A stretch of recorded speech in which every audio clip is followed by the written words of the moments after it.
Anyway, while it's doing that, the first couple of questions I got, which is the first guy that responded to the post that I did 2 days ago, was Mongeni.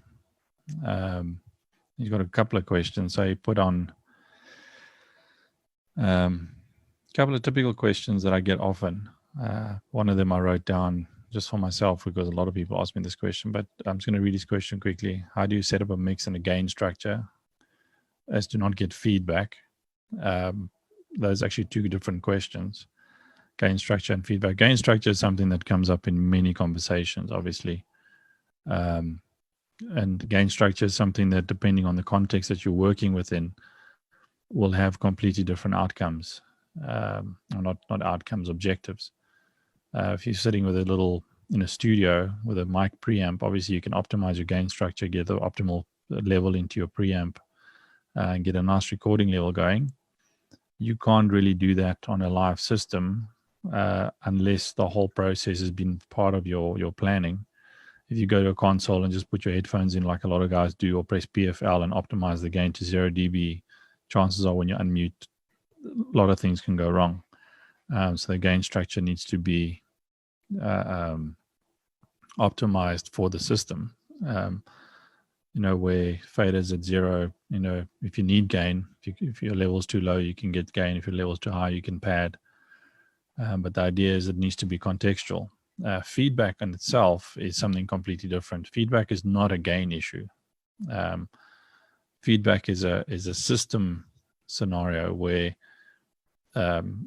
essentially the microphone is hearing itself. That's the most common layman explanation.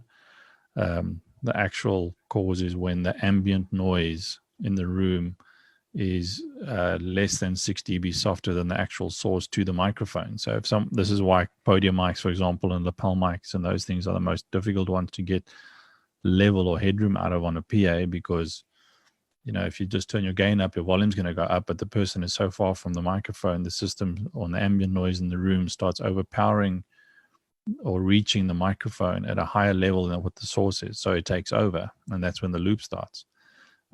So someone on a podium mic using the microphone correctly, or someone on a lapel mic using the microphone correctly, so that you do not have to overgain it, feedback is not an issue.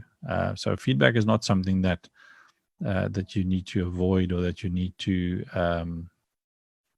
worry about from a inevitable point of view. Some people think that, if you watch the movies and a guy walks up the mic, it screams.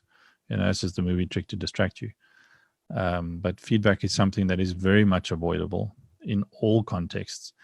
Sometimes the situation will get you to the point where if you go louder, you're going to feed, and you're going to feed because the ambience in the room, the critical distance in the room, the reflections, all that kind of stuff is playing against you.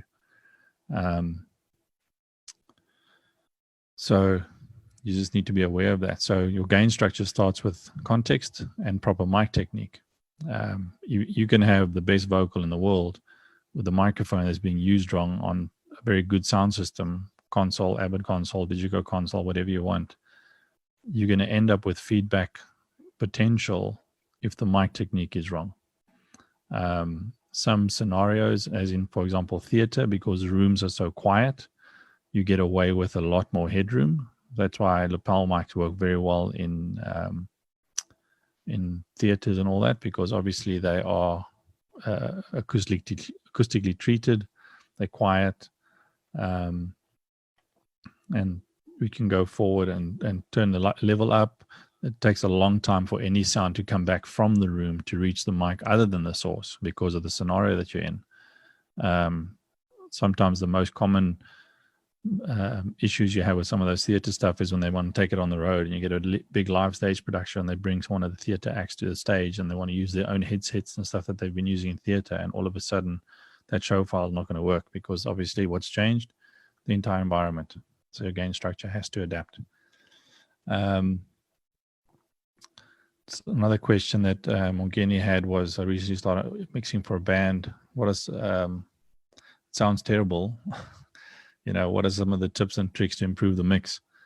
Well, you can't always, one of the things that I've learned over the years is, first person you've got to impress is yourself. So if you don't think it sounds good, you're the one mixing, you're the one that's supposed to fix it. But you can only deal with what you're getting in.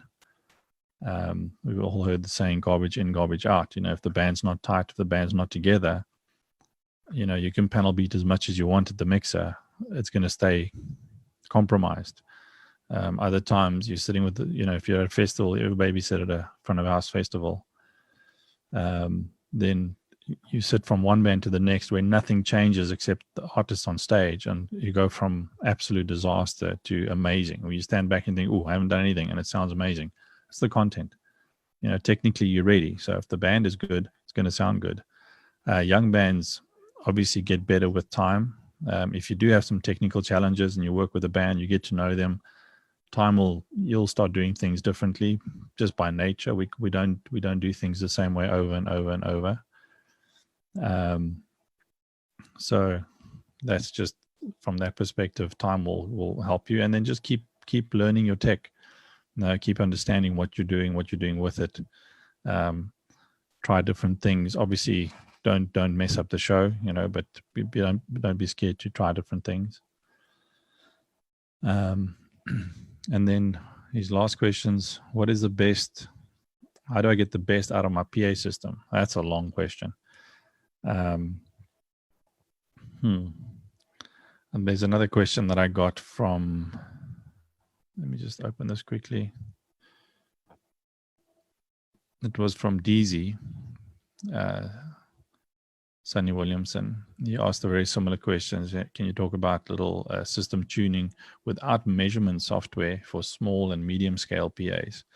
So, tuning your system, small and medium scale is often when you work with MI market stuff. So PRX or turbo, some of the self-powered systems where, they typically plug and play. Often that's not a stadium system, hopefully. They're in clubs, they're in pubs, they're in schools, they're in halls, they're in churches sometimes, where the environment already is not always in your favor, not always designed for sound systems. It's designed for people. If you're going to play at a news cafe, the objective is entertainment of people, to feel casual, feel open, big open space. People feel they can have conversations without being heard from the person next to them. They don't want to whisper.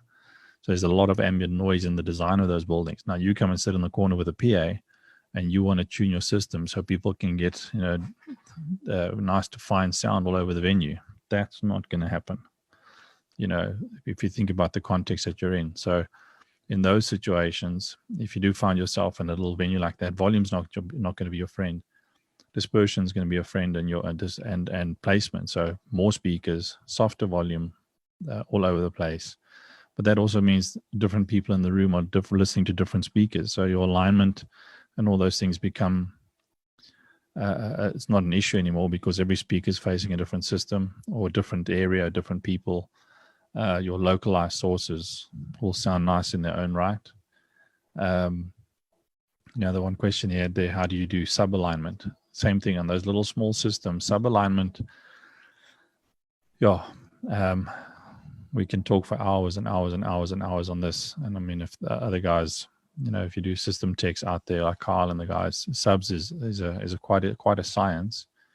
You do, obviously the tools help, but I've often said this, guys that come and tell me that they've smarted a system, that's like going to my mechanic and he tells me that he spanned my car. Great. He's a mechanic. He knows how to use the spanner. So I'm assuming he uses tools.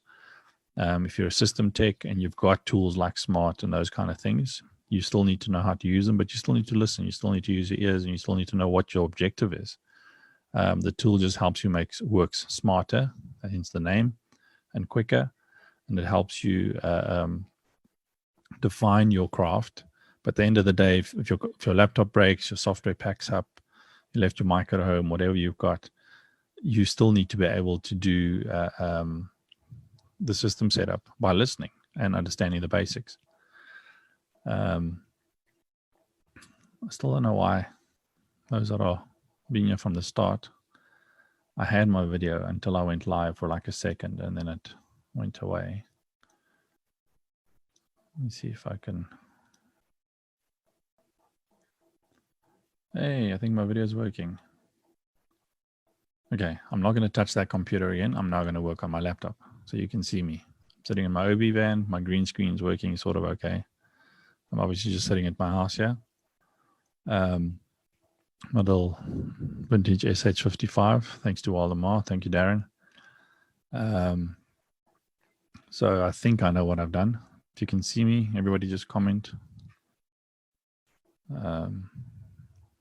Can't see myself anymore, so I'm now trying to get your comments. So some of the other questions, I've answered most of Mongeni's questions. Z sent some late questions, which are quite nice, very practical. Z works for Manda Black, old ASU student. Yeah, he sets a very high precedent, and I'm not referring to his height. Sorry, Z, I had to do that. He says, yeah, tips on how to use compressors and change the tone of a source. Example, a drum and a vocal. Again, very deep question. I had a discussion yesterday with one of the guys that I mentor about compression, and the question goes around threshold. When most preamps and stuff, studio preamps and stuff, they have threshold, and there's so many algorithms in the background that when you adjust the threshold, that other elements within that compressor happens automatically. In our live environments, we get attack, we get release, we get makeup gain, we get threshold, we get ratio, and it's a combination of everything. Because if you only think about, well, if I get the threshold right, it's going to work, we come right back. I mean, why are you compressing? You want to control the dynamic of the source. Number one, some sources need control, others don't. You don't have to compress everything. If you've got a nice live PA going, that's set up well, open dynamic is amazing. It gives you such a great way of mixing without compressing. I would focus on trying to not compress as many for example, a lot of guys go and compress snare and do this and this. I'm not saying don't. I don't. What I'll do is I sometimes put 2 or 3 mics on the snare. I do a lot of kind of music and work where the genre changes a lot. So if we work on live broadcast, for example, on The Voice, you go from one song to the next, and you go from R&B to pop to jazz to rock and roll, and all of that is different tones on, especially your rhythm section, your genre, which is your kick, snare, bass, your drum sound in total. So having different microphones on the snare, for example, I've got them tuned differently, and I'll use different mics for different songs, and that makes a big difference in terms of just getting the right sound at the right place. But compressing on a live system, if you're having to compress your entire mix, if your PA is not there, obviously you're going to have to do something to control everything, because you don't want to blow things up and you don't want to break everything, and you've got to work within the context of what your PA can deliver. But let's assume for this case that PA is perfect. Someone like Carl set it up. He did a very good job for me the other day, and it's just working. Then no compression on my snare. I might kick in and kick out. I might compress one of them just to bring the low end a bit tighter, and then you have to play with your attack and your release and your ratios to try and achieve what it is you're trying to achieve. If you start compressing your kick drum, if you're in a small venue where you don't have the biggest PA, you can't just make your kick drum as loud as you want. You got to control it a little bit. Then what you would do is you would compress, because you don't want to overskirt your subs and blow them up. The DJ's he's been working process music with a dynamic range of about 4 dB, so it's thumping along, and you switch to your live band and your low end is gone. That's the most common issue and common problem, and a lot of guys then just want to go louder. So if you go louder, it works to a point, but then it's just loud, it's uncontrollable. So what you need to do is start doing some sectional management of your mix. And I'll talk about that in another question about workflow. But there, for example, in that scenario, your kick and your bass are some things that you can use to match up to close to what the DJ was doing. Now, again, we're assuming the source is correct. You've mic'd it properly. You've got a good mic going. Good quality source itself. The drum has been tuned. It sounds tight. It's nice and clean. You've mic'd it right. So now you can use your compressor to try and bring that kick drum to life, get some of that punch out, you're going to have to start using your gate very specifically. You can't use it separately to the kick, because if you start doing makeup gain, for example, on your kick to try and get that lower frequencies up a little bit, if your gate's not set right, you're going to have some sustain going in the kick, and you can have distortion, especially in a close proximity. On a big PA outdoors, you get away with a lot more freedom in that. But it's all context based. So a compressor is not something that, I've got to use a compressor. If you can't tell me why you want to use, and this is not just a compressor. If you're EQing, compressing, gating, plugging in, doing plugins and all that, if I ask you, why are you using the plugin? Oh, it's because it's cool. So then what you've got to do is tell me why you want to use it. If you don't want to use it, or if you want to use it because someone said it's cool, or you saw it in a magazine, you're lost. Go back to scratch. The only reason you should be using any tool is because you know how to use the tool and you've got an objective in mind. So we go back to the car mechanic thing again. If I take my car to a mechanic and there's an oil leak and the guy takes out a hammer, okay, now what? So you take it to a mechanic, he looks at the problem, he decides what he needs, then he goes and he gets the tool to do that job. Same thing in sound. You look at the challenge in front of you, you identify it, and then you use the right tool for the job. And sometimes the right tool is right in front of you on your desk, the onboard equipment that you've got there, the EQ that's on board, the dynamics that are on board, the microphone that you've got. Everything starts at the source. So start your process at the source. And I always ask the students, where does sound start and where does it finish? And they go, at the mic and at the speakers. Or what about the source and the listeners? It's a wider range. So get your source right, put your mic right, start there. If you go to the desk, you push up that microphone, doesn't sound quite right, don't start fiddling. Go back and see what you did wrong. Maybe it's the wrong mic, maybe it's the wrong source. Maybe, okay, that's what I've got, so only mic I have as an option. Then you can go. Then when you start working at the console, you're doing it with a purpose. You know that you're doing it because maybe I just don't have the right mic, or it's a compromised source that I've got to help out a little bit, but purpose. So there's enough to say about that. There's probably raised about 20 more questions.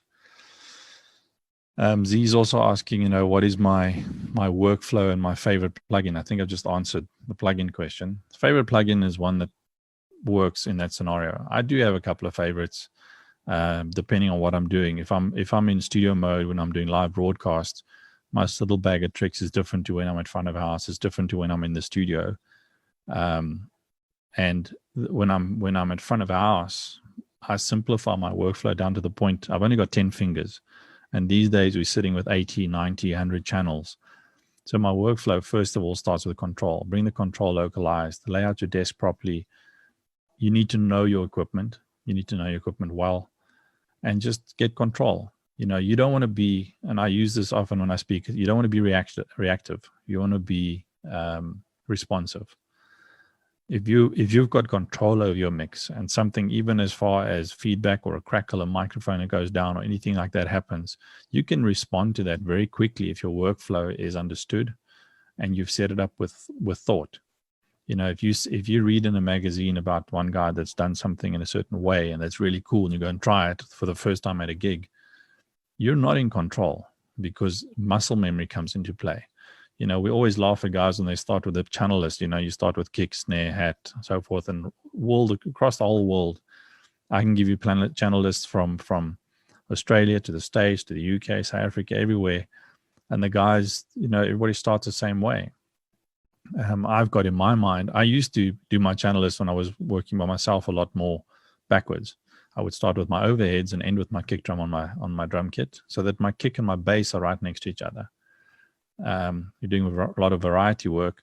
It makes sense to have your kick and your bass close to each other on one hand. If you're working on something like an M7, it even helps even more, because you can do sidechain compression on an M7, which you have to do within a channel of 8, a bank of 8. You can't go from channel 8 to 9. You have to go 9 and 10 or 7 and 8. So if your kick is on 1 and your bass is on 11, you can't sidechain. So there's some technical things behind that, but that used to confuse techies on stages when I did that.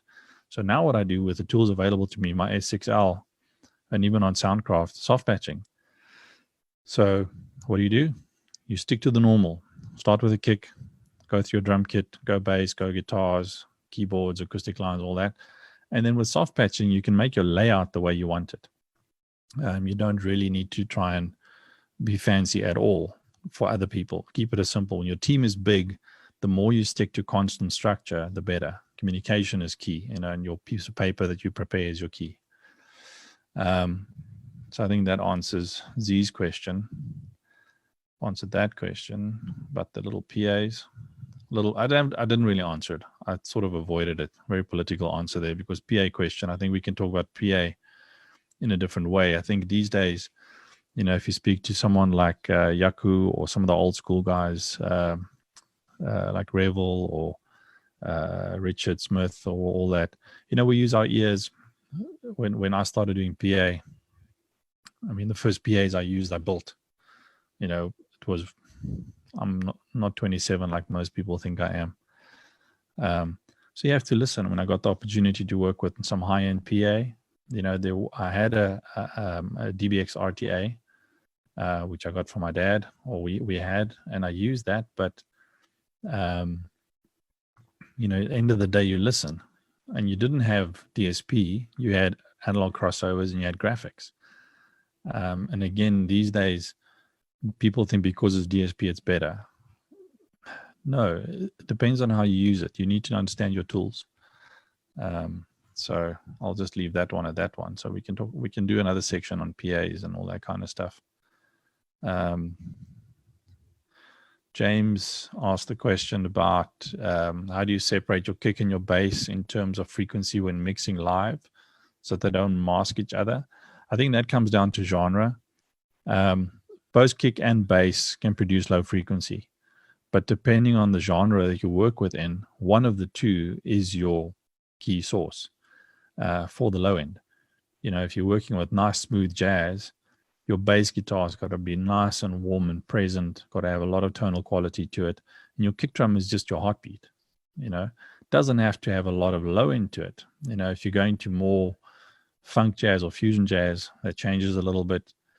So it all depends on what you're doing. If you're going to full on rock and roll, your kick's got a thump, your bass guitar's got to be tonal, and you got to pick one of them. So you can use, there's a couple of toys on all consoles these days with digital, and even some of the older analog ones with phase switches and all that, and just have a listen so that they can separate from each other. Make sure that, again, you're in context. And this is where, don't be racehorse minded. Guys go and they solo, or you do a sound check and you go kick and you get the optimal kick. It sounds amazing. Snare kick, that all the way, bass, get the optimal bass. It sounds amazing. And then when you want to start mixing, you push up all the faders and you go, what happened? Well, everything you just did in your sound check was out of context. So you do need to do line checks. You need to make sure all your sources are there. But when you start fine tuning, it has to be in context. So if you take it from that perspective, when you're working with your kick and your bass, you can have a very nice, tight relationship that works. I was talking earlier about a lot of the live stuff we do where genre changes from song to song to song. So my workflow is set up in such a way where I use VCAs and grouping in a very interesting way, so that with a couple of fader movements, I can change this tonal genre feel of my mix just with two movements of a VCA and a DCA and a group that's sitting next to each other, because of fader placement and using the logarithmic curves and stuff like that. But it's stuff that I found that works. Obviously the way you set your desk out, you can also, snapshots are far and wide these days. I use it with broadcast constantly, even to the point on broadcast where you do time code. I'm locking to time code from the Ableton session, and I'm making sure that every song is rehearsed and treated properly. When I go live, very seldom do I do snapshots. I'll do snapshots for scene changes that happen on a stage. And then I'm just looking at some questions coming through. So, but these are my my mix tools and I'm live and I stick to what's happening in front of me, the whole audience is watching one thing. I can go, if you're traveling with a band and you've got the opportunity to rehearse for them for weeks and set up snapshots with the right scoping, and you can go song to song to song with, and they're running tracks, that's fine. If you're a band engineer, I think I encourage you to do that, but you need time. If you're running with a band and you move into a venue on a Thursday, you do sound checks on a Friday night, Saturday you do a bit of a run through, and Saturday evening is a show. Yeah, you're brave if you're running snapshots, because there's so much that's going to change on the night. The whole band, the feel of the guys, everything changes. The hype that's there, the emotion that comes into it, especially with gospel gigs. You've got to be ready to respond, like I said earlier. So I hope that answers that question. This one I've answered. Oh, here's a good question that Adrian asked. What is the optimum ratio for coffee to work hours per day? I think it's about a 3-to-1. That's we've proven. Coffee is very important. I think it was a funny one. There was a couple of guys commented on that, even Adrian down in PE. Coffee is part of my front of house toolkit or my studio toolkit. I've got a little coffee machine that's just always there. You don't have to run, little espressos, off you go. You've got to keep yourself sane. You've got to enjoy what you're doing. I think that's what it comes down to as well. So if you can't have coffee, enjoy what you're doing. I'm going to be stuck in front of my house for 6 hours. Might as well make it comfortable. Have my coffee machine there. Got my water, got fresh pods, I've got biltong bites, I've got, snacks, things like that. Just be aware that you have to plan your bathroom breaks. Anyway, another question that I wrote down here, which is sort of a theme that I got from a couple of guys, is how can I get better at mixing, or how do I learn how to mix? I think every sound engineer or front of house guy has had this question. It's a very difficult one to answer because, again, context and perspective. As a young up-and-coming guy, I think the biggest advice I can give you is just be patient and pay attention. The opportunities will arrive, that you'll get opportunities to mix. As I said right at the beginning today, make sure that you pay attention, you know your gear, you know what you're doing. Make sure that you understand the context that you're within. You've got a good relationship with the band on stage. You know what they're trying to achieve, that you're doing it. There's nothing worse than a sound guy that's trying to create this amazing mix, and he's a full-on rock and roll dude. And the band on stage is trying their best to do pop or R&B. It doesn't work. You've got to mix the same genre that they're portraying. Graham Smith, who's on here as well, I mean, he had a famous saying.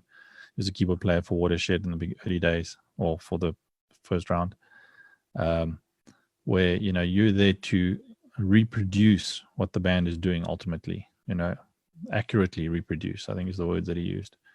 And if you can do that, they do the mixing. So a good band that's got good quality musicians, if they're going about their job, and there's a guitar solo and things happening, and your mix is structured right, a lot of that stuff happens organically. I mean, you'll help it here and there depending on the crowd screaming and all that kind of stuff, but it's a lot of fun to do. The quickest way to figure out that the guy's not with the band is when there's a guitar solo and you can't even hear the guitar, never mind that it's not quite loud enough, or when vocals change, or when there's a drum roll and you can't hear it. It's just, what happens is the guy's out of context. You need to be listening with your ears. I made a comment that James Ling wrote in an article a couple of years ago, that one of my big bugbears, is my biggest annoyance is sound guys who don't listen. And it sounds like an oxymoron, but they don't listen. They're hearing stuff and they're focusing and they're doing the racehorse thing, but they're not listening in context. You've got to listen. You've got to stand back. And as much as you want to do stuff, end of the day, we're at the bottom of the picking order. We're supplying a service to the crowd that's there, and we're portraying what the people are doing. So you've got to do that accurately. If you can do it well, if you rehearsed yourself and you're in a good state of mind, your tech, everything is set up, you've done your homework, you've done your preparation, you're not rushed, you're going to have a good result. Will it always be the best result? Who knows? Some people say it's amazing. Like I said, you need to improve yourself and impress yourself. I learn stuff and I try stuff differently every single time I'm behind a console. Little bits here and there. I'm improving myself. I watch YouTube stuff. I do this. I listen to other stuff. most of the stuff that I try is the stuff that I'm experimenting with. I'll be working on a gig, and the next time I'm with the band, I remember what happened last time. I thought, let me prepare something to do something slightly different and see if that works. Whether it's a reverb or a delay or a busing scenario or anything like that, or even compression or whatever you want.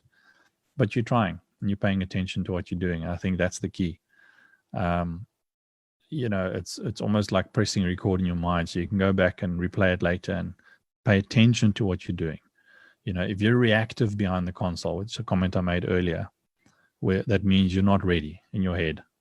You're reacting to what's happening on stage. You're grabbing faders. You're doing this. If I had to ask you after that event or after that mix, or what did you do here, there, and there, you can't remember half of it because it's reactive. It's not thought out movements. If you're responding, you can do stuff and you can start multitasking on a console because you're in control. It's like driving. If you're a good driver, I don't have to think about my clutch foot. I don't have to think about my hand on the lever. I don't have to think about the wipers. I don't have to think about the flicker. A lot of stuff, I'm thinking about the direction I'm going in. All my limbs are doing different things. And mixing becomes very much the same thing where, so you talk about driving, I'm reacting. You see, I'm losing focus. And this is what happens to guys when they mix. Hi, Brendan. Hi, Brendan Ross is watching. Brendan Ross, I love your YouTube channel. Guys, go check out Brendan Ross's YouTube recreations. I think he's on episode 27 or something. I'm trying to catch up with all of them. Doing some really great stuff. I really enjoy it. And then how often do you parallel compress? Again, depending on what you're working on. These days, if you don't know your tools well, I've seen guys on some of the first, generation VR6s and stuff trying to do bus compression and parallel compression, and they're doing it technically, and it flops big time because the latency and everything inside the console is not by nature right. They've now fixed it. A lot of other consoles, but you've got to pay attention to latency and all that kind of stuff when you do the parallel compression. If you're running waves on the side and using some stuff on the inside, you got to listen to your phase correlation. There's nothing worse these days than guys trying to do parallel compression and not checking their phase correlation, because then exactly the opposite of what you think is going to happen when you push it up happens. So again, pay attention. If you read it in a magazine and you want to do it, understand it, practice it, try it. At my workshop, the consoles are there, and the guys often, can I come and play on a console? And I said, yeah, anytime. As long as you hop to it and back it away, and you can break anything you can afford. That's my motto. But practice.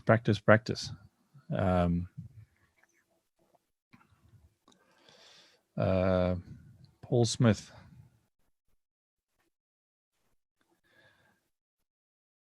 I'm not quite getting what Paul is trying to say there. Anyway. So that's all the questions I had that have been sent to me. I've answered a couple that have come through now. Hope all of it made sense. I don't know. Johan's checking the questions. If anything, question that's come through from Achibe.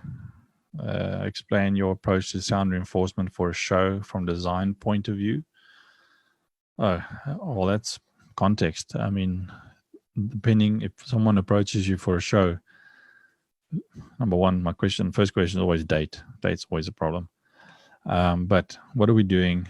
When are we doing it? Where are we doing it? What are we trying to achieve? There's nothing worse than people, inexperienced project managers do this a lot, where they start talking about an event and they're in the clouds and they're showing you clips of YouTube and they're showing you this and they're showing you this and they want to do this and this and this and this and this and this and this. And we've got 20 grand. It's like, but they don't tell you that till you've done a full design, which is going to cost a little bit more money than that.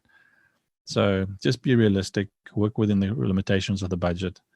The budget's always going to come up. The approach for sound reinforcement, it's context-based. If you're doing a gospel show, think about the fact that people stand up and sing along and they're loud. In South Africa, gospel shows, people are loud, indoors or outdoors, doesn't matter. I can do a rock and roll show with people screaming along, which is completely different to people singing along in unison. Singing along and screaming along is two different things. I'd need about 30% more PA to accurately keep the mix where I wanted to have it with enough headroom and all that kind of stuff, indoors or outdoors. Indoors a little bit more because of the room reverb and the summing that happens there, and your critical distance that can get out of hand so quickly. So you got to get your PA in place. PA design indoors is crucial. And the venues obviously dictate how we can do that.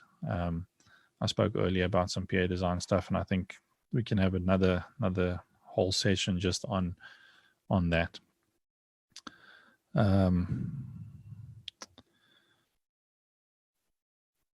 For ear training, what would you advise people use? Because something boils down to what you're hearing. Okay, so that ear training one, I think all of my students over the years, one of my big mottos is just listen. Listen to as much music as you can, and not just within your sphere. If you're a rock and roll guy, and I come and take your iPad or your playlist from you, and the only thing on there is rock and roll, you're not developing your listening. Whether it's Barbra Streisand or Nickelback or Infected Mushroom or Rammstein or James Taylor or whatever, just keep listening to music. One of the new features that I found very entertaining for myself, and I do it at the office sometimes, or a lot of times I switch on my studio monitors and everything. I go to iTunes, sorry, and I click on that the new playlists, because they got that For You playlist and new material and all that, and I just hit play, because that's generally about an hour's worth of music sometimes, and I just let it run in the background. And out maybe once or twice in a week, I'll feel like, ooh, hang on, I like that.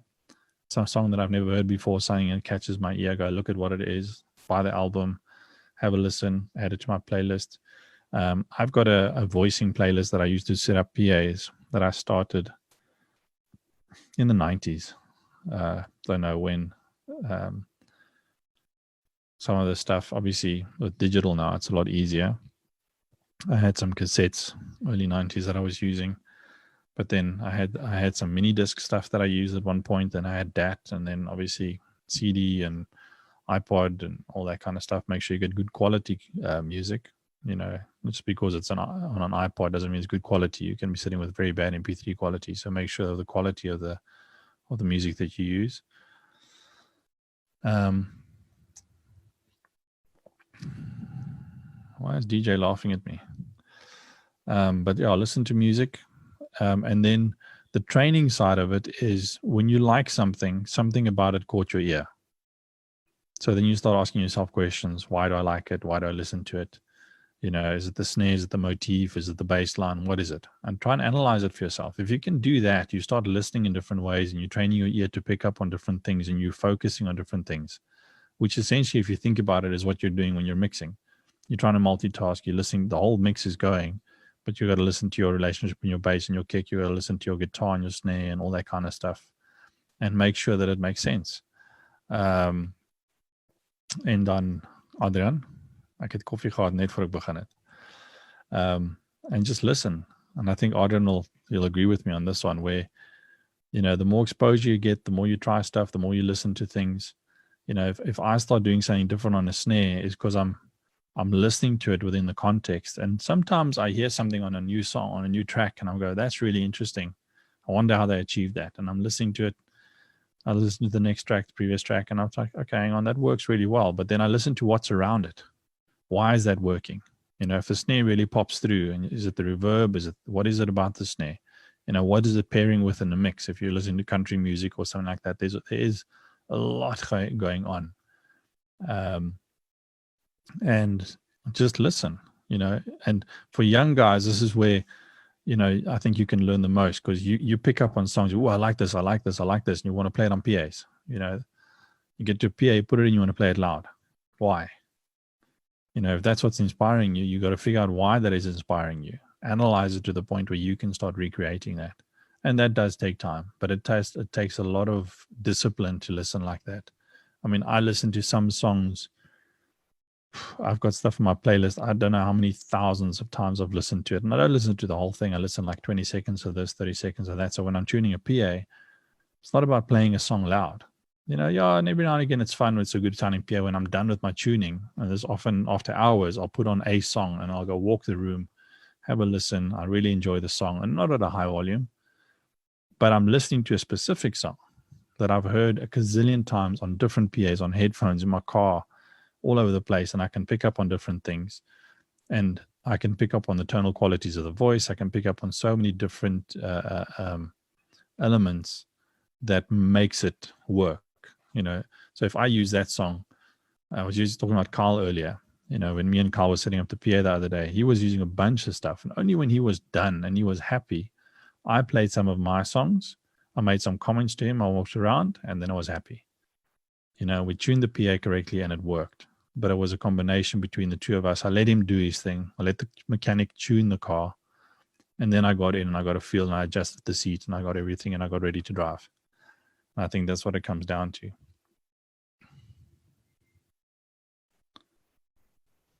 Where are we now?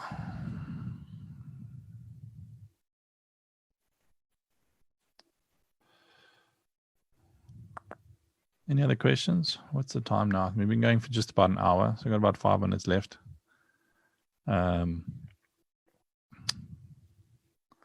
See the guys communicating with each other nicely.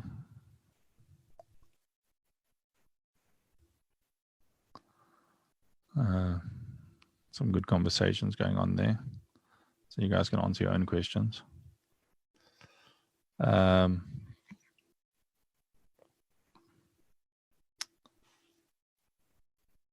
There's anything else that's come through, Johan? I don't know if there's something that I've missed that you can send me through that I have a question or something that I can answer.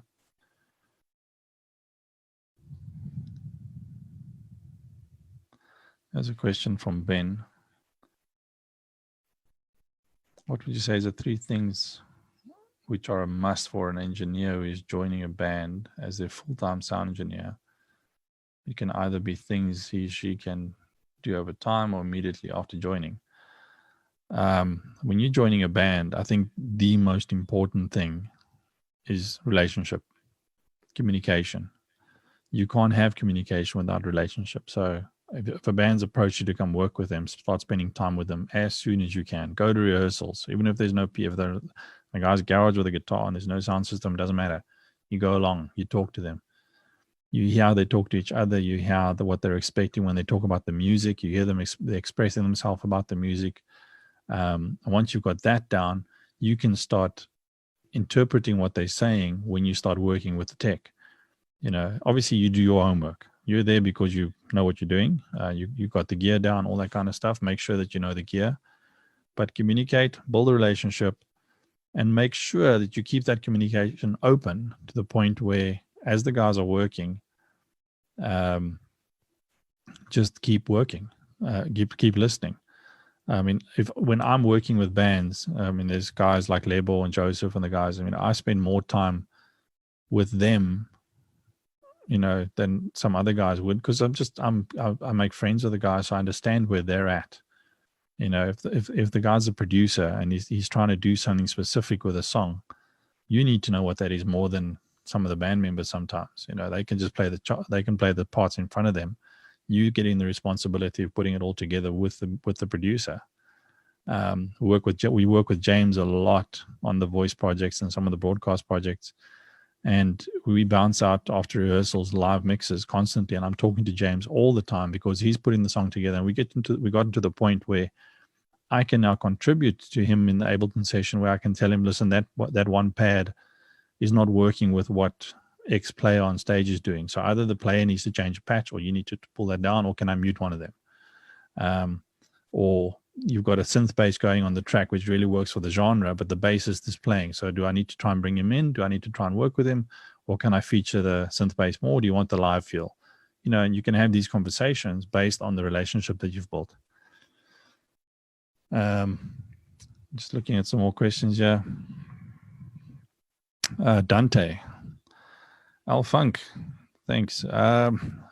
Look, Dante is something I'm very proud to say that I was probably one of the first guys on a major scale in the country to grab that by the horns. When they released the MY16 card at Yamaha World, Oh, it wasn't Yamaha World. It was at Yamaha in the old building. The guy from Yamaha was out. I started asking questions. This was pre the World Cup, so this was 2000 and end of 2008, early 2009. Ended up buying 9 of the MY16 cars to run 3 M7s on a single Dante system across a couple of iMacs to record 128 channels, which was the backup recording for the World Cup kickoff concert that we did.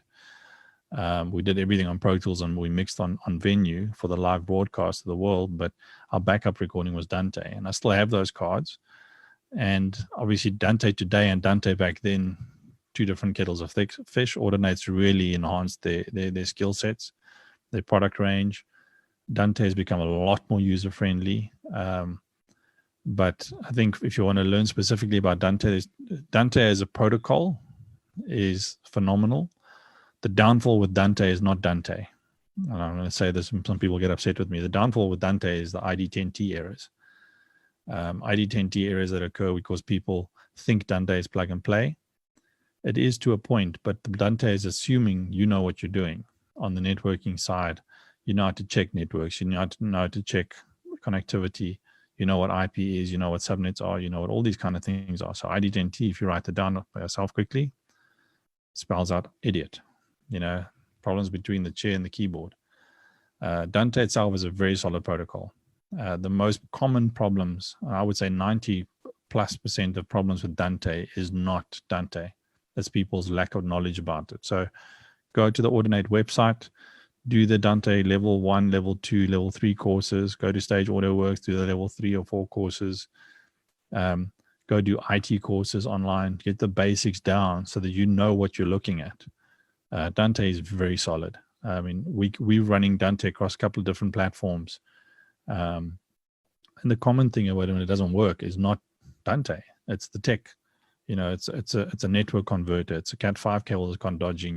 You've lost bitrate, and it's a hub. And some guys use Dante at a church, and it worked great. And then they go to an Easter event, and they plug in 4 mixers, and then they wonder why they're getting dropout.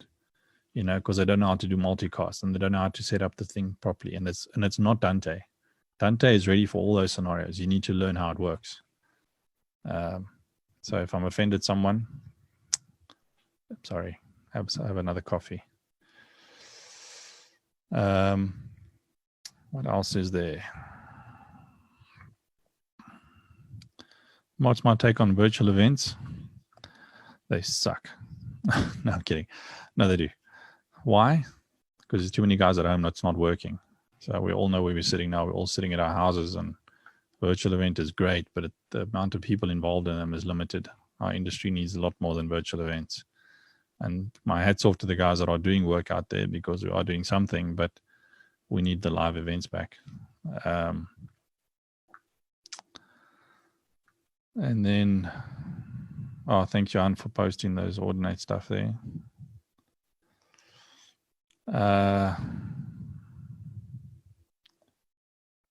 And that's 8 o'clock, guys.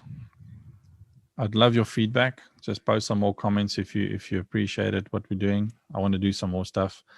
I think what I'll do is I wouldn't mind getting Richard and some of the guys. I'll chat to some guys, maybe see Adrian, because I know he's listening. Get a Zoom thing going, get a couple of guys of us talking about some of the PA stuff. Adrian can bring us in on Elisa from Acoustics, which is great. And I think that's a nice topic to explain context. Elisa is a very technical solution, but again, if it's not used in the right context, you're going to suffer. But even left-right PA, things like mono stereo, 98% of PAs across our industry on concerts is mono. People are setting up left and right, but they're mixing mono. Panning all your keyboards left and right doesn't mean you have a stereo mix going. Stereo mix is determined by so many more elements, and then your audience. If your audience is not all within a certain listening area, is it worth even attempting stereo? A lot of churches do that kind of stuff where you're sitting with an audience at 160 degrees, 200 degrees. How do you get past having any kind of imaging in your PA? there are ways and means about it, but again, perspective and context.